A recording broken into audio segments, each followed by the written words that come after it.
with the cannon and munitions they desperately needed. Far up the Hudson River, on the southern end of Lake Champlain, lay a dilapidated, undermanned British fort from the French and Indian War, known as Ticonderoga. Arnold persuaded the Massachusetts Committee of Safety to allow him to take up to 400 men to Ticonderoga with the intent of capturing it and its scores of heavy cannon. On the way to do this, he discovered that Ethan Allen was going there on his own. So he went ahead, just himself and one person, and joined Ethan Allen. Ethan Allen was a frontier giant and vigilante who commanded the hills of Vermont with his Green Mountain Boys. Hartford, Connecticut citizens commissioned him and his cohorts as the perfect guerrilla force to take the fort. Arnold and Allen didn't get along at all. They fought. They didn't like each other personally. They disagreed over who was in charge, and it was confusing. To take Ticonderoga, as it turned out, was a piece of cake. The British defending it hadn't heard about the fighting in Lexington and Concord, so except for one guard, they were all asleep. By the time the alarm was spread, the Americans were inside the fort. They had, at bayonet point, all the British, and they surrendered it. No loss at all. The fort was now in American hands, but the transport of the cannon to Boston would require the vision and perseverance of a 280-pound Boston bookseller, Henry Knox. Although he had gained his knowledge of weapons entirely from books, Washington was enough impressed with his mind to make him commander of artillery. I have made 42 exceeding strong sleds and have provided 80 yokes of oxen to draw them. I hope in 16 or 17 days' time to present Your Excellency a noble train of artillery. Henry Knox to Washington. In a legendary feat, the fat bookseller dragged more than 50 cannon through wintry New England mountains to their destination in Boston. Now Washington had his big guns. Once Washington got his hands on these cannon from Fort Ticonderoga, he was ready to act. And in the dark of the night, he emplaced a substantial number of them on the Dorchester Peninsula. And the British awoke one morning, and they stared up, and here were these guns ready to fire right down their throats. The rebels have done more in one night than my whole army could do in months. General William Howe, upon viewing Dorchester Heights. In mid-March 1776, less than 2 weeks after the guns of Ticonderoga appeared atop Dorchester Heights, the British set sail for Halifax, Nova Scotia, taking 1,000 Boston loyalists with them. And the Americans then celebrated this as a stupendous victory, which it wasn't. It was a completely illusory victory. They didn't kill a single British soldier. They did get Boston back, but the whole British army had gotten away to fight another day, and they did indeed come back and fight another day as a great, great big British army.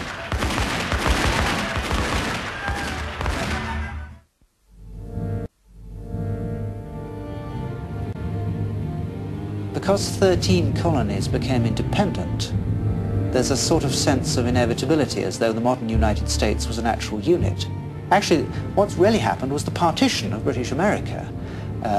The rebels expected that their future state would include not merely the 13 colonies, but also Canada, Newfoundland, Labrador, and the West Indies. With the allegiance of 13 colonies, the rebels decided in late 1775 to try for a 14th, Canada, the frozen giant to the north.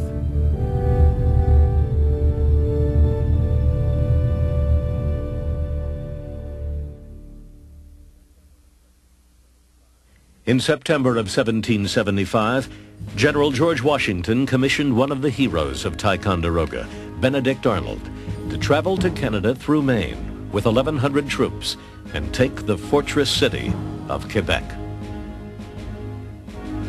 You are entrusted with the command of the utmost consequence to the liberties of America. Upon your conduct and courage, and that of the officers and soldiers detached on this expedition, not only the success of the present enterprise and your own honor, but the safety and welfare of the whole continent may depend. George Washington. Arnold would be part of a two-pronged attack. General Philip Schuyler and General Richard Montgomery would lead a force of 1,200 men from Fort Ticonderoga to Montreal, then push down the St. Lawrence to meet Arnold at Quebec. Though Montgomery's approach would prove to be difficult and dangerous, Arnold's march through the Maine wilderness would be epic.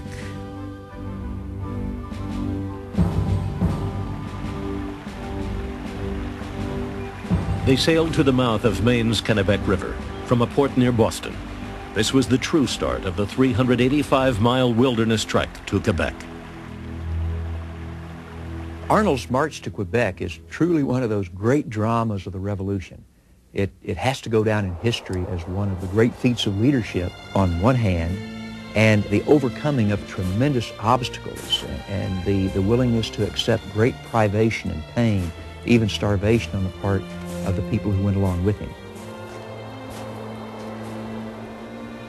They pushed up the Kennebec in rough 200-pound bateaus, which had to be portaged around the river's many waterfalls. You would have taken the men for amphibious animals, as they were a great part of the time underwater. Benedict Arnold.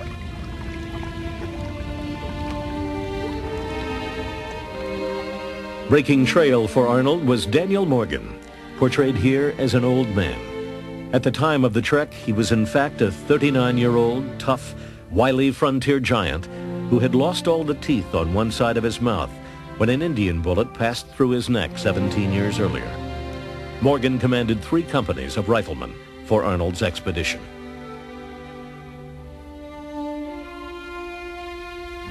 By the end of October, the northern winter was upon them, and their supplies had run out.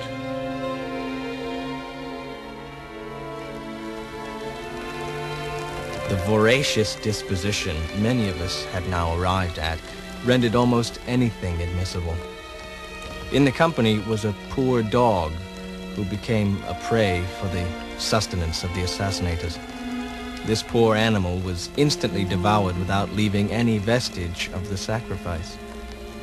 Nor did the shaving soap, lip salve, leather of their shoes, cartridge boxes, etc., share any better fate. Dr. Isaac Center.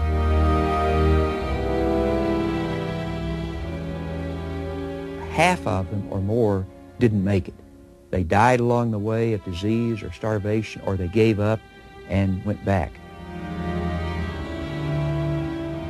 The others struggled on, past the headwaters of the Kennebec, toward Canada's Chaudière River.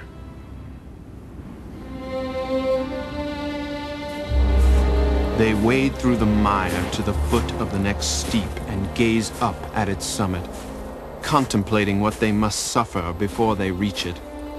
They attempted catching at every twig and shrub they can lay hold of. Their feet fly from them. They fall down to rise no more. Private George Morrison. But for Arnold's own personal leadership and his own endurance, they may not have made it. As this entire group was about to freeze to death, to die of exposure, he and a few hand-picked men raced on ahead, got into the French settlements on the Canadian side, got food, and returned it to the men.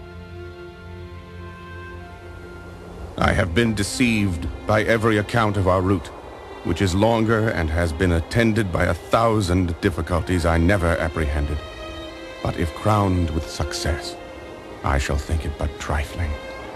Benedict Arnold. Revitalized by the food, Arnold and his men marched on to the imposing cliffs of Point Levy, across the St. Lawrence River from the city of Quebec.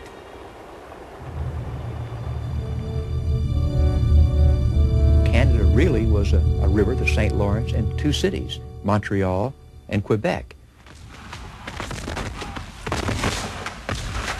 The second prong of the American attack on Canada had captured the smaller, less important city of Montreal.